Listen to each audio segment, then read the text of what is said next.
les rituels les plus étranges encore pratiqués aujourd'hui. Certains rituels sont si anciens qu'ils semblent venir d'un autre monde. Des traditions qui défient la logique, la science et parfois même la raison. Pourtant, aujourd'hui encore, des milliers de personnes les pratiquent exactement comme leurs ancêtres le faisaient il y a des siècles. Voici 5 rituels parmi les plus étranges, toujours vivants. 1.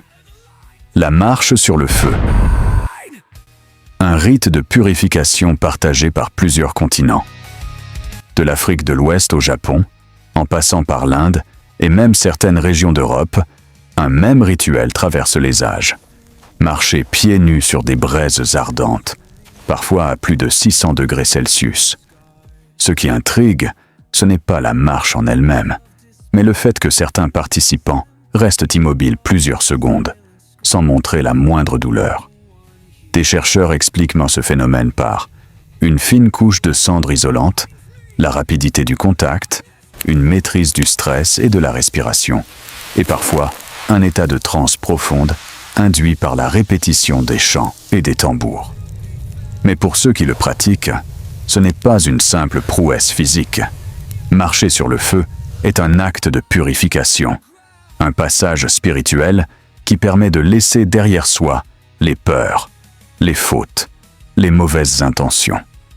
Dans certaines cultures, c'est un rite de passage à l'âge adulte. Dans d'autres, c'est un moyen de se rapprocher des ancêtres ou des divinités protectrices. La science offre une explication partielle. Les pratiquants, eux, parlent d'un feu qui protège ceux qui ont le cœur pur. 2. Les crânes décorés de Bolivie. Dialoguer avec les morts. Chaque année, dans la ville de La Paz, un festival unique au monde a lieu. Las Ñatitas. Les habitants sortent de petites boîtes où ils conservent de véritables crânes humains. Ces crânes sont nettoyés, habillés, décorés avec des fleurs, des couronnes, des lunettes et parfois même des cigarettes. Pour les familles boliviennes, ces crânes ne sont pas des objets macabres. Ils sont des protecteurs, des esprits gardiens capables d'apporter chance, guérison et prospérité. Certaines personnes affirment que leur ñatita a guéri un proche, a prévenu d'un danger, a apporté la réussite dans un examen ou un travail. D'autres disent que le crâne répond par des rêves, des intuitions, des coïncidences. Les anthropologues y voient un héritage des croyances précolombiennes fusionné avec des éléments du catholicisme. Mais pour les habitants, ces crânes sont vivants. Ils voient, ils protègent, ils accompagnent. 3e, les Dogons du Mali. Rituel sacré et savoir venu du ciel. Au Mali, les Dogons sont célèbres pour leurs rituels ancestraux, dont la spectaculaire danse des masques, un événement sacré où chaque masque représente un esprit, un ancêtre ou un être venu des étoiles. Mais le mystère ne s'arrête pas là. Les Dogons possédaient, avant l'arrivée des astronomes modernes, des connaissances impossibles sur l'étoile Sirius. Ils décrivaient Sirius B, invisible à l'œil nu. Ils connaissaient sa masse très élevée. Ils savaient qu'elle tournait autour de Sirius A. Ils affirmaient même sa composition extrêmement dense. Comment un peuple sans télescope a-t-il pu obtenir ces informations? Les Dogons répondent simplement. Leurs ancêtres ont été instruits par des êtres venus du ciel, les Nomos. Certains chercheurs y voient l'influence d'anciens missionnaires. Mais aucun document historique ne prouve qu'un Européen ou un explorateur ait transmis ces données avant le XXe siècle. Ce mystère demeure l'un des plus fascinants d'Afrique. 4e Takanakui, quand se battre signifie faire la paix. Dans les Andes péruviennes, il existe un rituel étonnant, Takanakui. Chaque année, les habitants se rassemblent en cercle et se battent.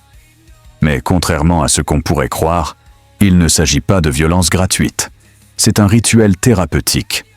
Quand je dis que Takana-kui élimine la tension sociale, cela signifie que les conflits accumulés pendant l'année, disputes, jalousies, rancœurs, tensions de voisinage, sont réglés sur la place publique, dans un cadre encadré, ritualisé, limité.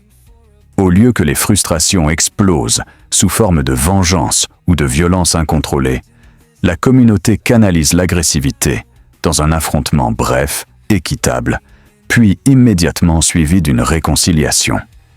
Les combattants se serrent la main, parfois même s'enlacent.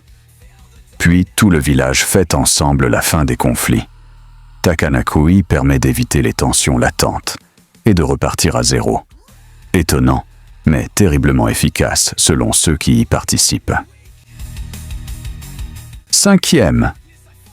Le rituel. Yamabushi. La purification par le feu au Japon. Au Japon, les moines Yamabushi pratiquent un rituel intense où le feu devient un outil de transformation. Ils marchent sur des braises, méditent face aux flammes, plongent dans la fumée sacrée et récitent des mantras millénaires. Pour eux, le feu n'est pas qu'un symbole. Il brûle symboliquement les peurs, élimine les mauvaises intentions, renforce l'esprit. La psychologie moderne explique que l'état méditatif extrême réduit la perception de la douleur. Mais les Yamabushi affirment que la montagne et les esprits qui y vivent les protègent. Ce rituel attire aujourd'hui non seulement des moines, mais aussi des personnes en quête de guérison intérieure. Compte en commun des cultures aussi éloignées que le Mali, le Japon, la Bolivie ou les Andes.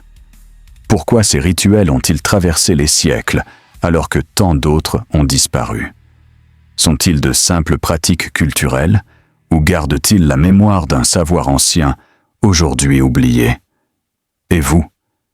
Lequel de ces rituels vous intrigue le plus? Dites-le en commentaire, lâchez un like et abonnez-vous pour ne rien rater des prochaines vidéos.